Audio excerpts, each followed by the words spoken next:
Please turn to page 322 for Stage 9, 2-paragraph arguments.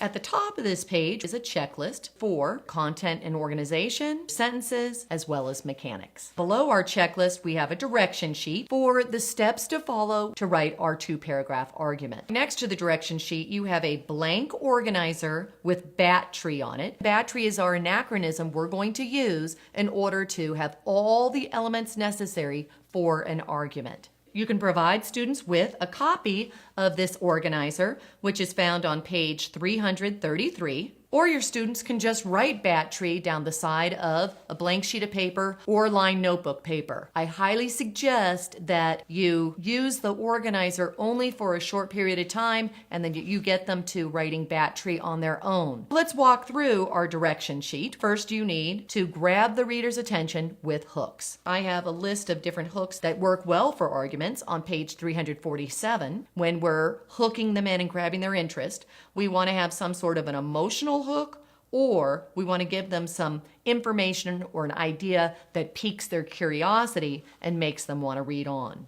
Once we hook them in, then we need to give them background. Background is the background on the issue or the claim that led to this argument. So let's go over here to our direction sheet. After we have our background, then we go to our A in BAT tree, and that's where we're going to present our argument. Show which side that we've picked.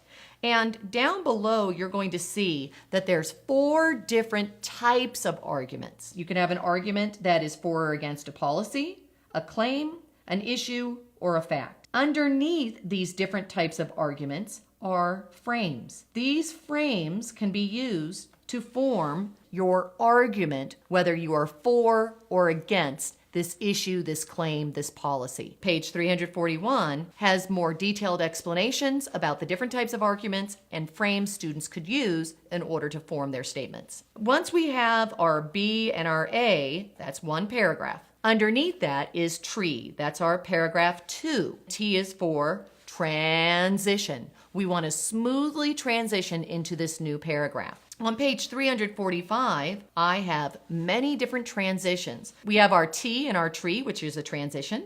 The next is our reason. That reason better makes sense. Analyze those reasons for whether or not they back up the argument. Sometimes there may be misleading reasons, and we have to be able to identify that as a judge of information. On page 344, I have a chart that displays misleading reasons. It's a guide to make sure that they're choosing correct reasons. Let's go to your E, your evidence. Once you present your reason, you have to back it up, back it up, back up. Not only are we backing up our reason, but is it credible? Is it convincing? On page 343, I have a helper page that provides a detailed explanation of what is convincing evidence. Facts, statistics, quotes, surveys, experiments, expert interviews. It has many different types of evidence. The last E is explain how our evidence is credible and convincing and how it backs up our argument. On page 342,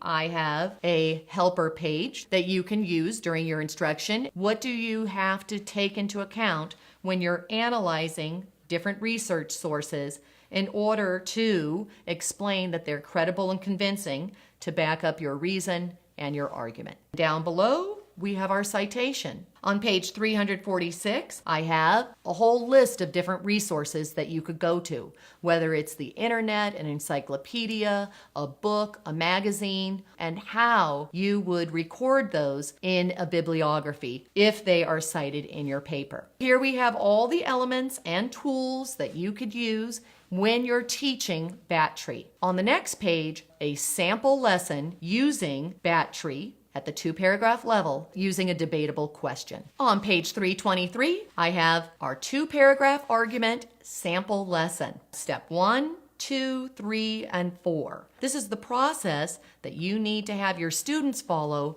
when they are writing arguments. We're going to start with our argument, something that is debatable. An issue, a policy, a claim, it has 2 sides to it. Is fast food unhealthy? Let's take it to the courtroom. Let's be the judge. Is that debatable? Does it have two sides? Yes. There are people that may think that it's healthy, and there are people that may think it's unhealthy. It has two sides. Once we have our argument presented, something that's debatable, then we need to research both sides because we can't jump to conclusions. We have to judge the information. We have to be objective. Look at both sides. What does that mean? We need to go and find many different sources of information. I highly suggest that you have 2 to 3 sources for and 2 to 3 sources against the argument. Why? Because at this point, you want children to walk through this process of how to have a final product of writing an argument. You do not want to take all of your students and bring them to the library, have to find all different computers. That will take a long period of time to have all your children go out and find these sources.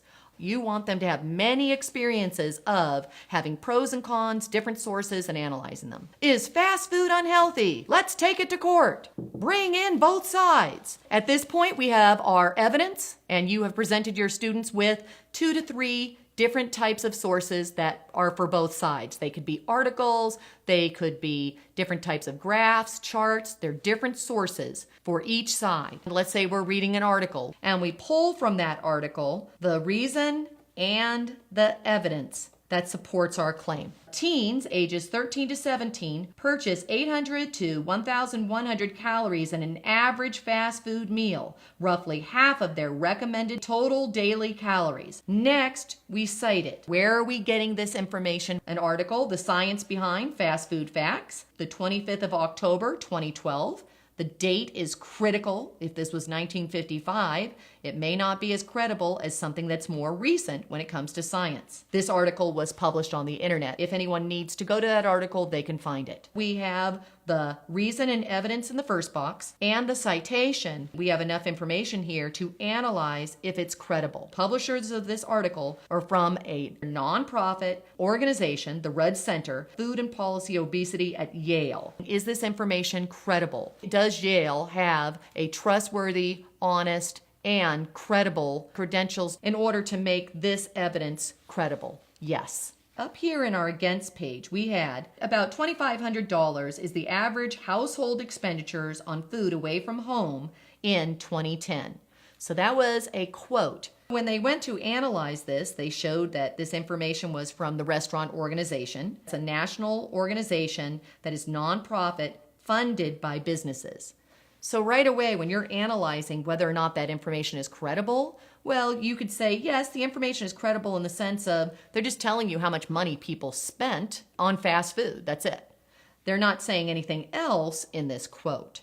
But if they were talking in this article about how great the fast food is and how healthy it is, I would have to go back and say, well, wait a minute. Is this credible? I mean, it may be true and may not be, but is it credible? These are business people who own these restaurants. This is from the Restaurant Organization. So of course they're going to tell you all these different things about how great fast food is. So that's what we do when we're analyzing the evidence. We're always looking at who's giving it to us and why, and is it credible. We have our first step, which is you're just presenting the argument. The second step, take it to court. You're going to look at pros and cons, and when you look at pros and cons, you're always analyzing and evaluating. Do the reasons make sense? Do they back up your position? And are they credible and convincing? Once you've done your research for and against the argument, time for you to decide, are you for or against the argument? I've decided that fast food can be healthy. Once you decide on which side you're going to take, use BATTREE to write out your paper. We have our B, our background. Our hook was sparking our readers' curiosity, taking something that many people do in our society. They're hungry and they go to fast food right away. So why is it when they're hungry, they turn to fast food to feed their cravings? Then I need to give my background to this. I wonder if we could find more information about how much people spend and buy when it comes to fast food. The background was actually a quote. It was just giving a statistic to add on to this hook. The National Restaurant Association reports that Americans spend $100 billion a year on fast food. So that was our background piece, showing our reader this is important to you because many people eat fast food. As a matter of fact, look at the numbers. Over 100 billion is spent each year. So that's giving you a background on that and leading you into, but is this food detrimental? There's our background piece where we hooked in our reader and gave them the importance of this information and led the reader to the argument. Notice our argument starts off with the phrase, although most people think. This is one of the many frames that I have in order to create a powerful statement for your argument. Although most people think, comma, actually, and then you're filling in the circled parts. Although most people think fast food is unhealthy, I'm putting the side that I'm not going to support. I'm going to fill in my opposite view. Actually, it has many nutritious benefits. I have my B and my A, that's paragraph 1. Let's go to our tree, which would be paragraph 2. Transition, reason, evidence, explain your evidence. Here's our transition.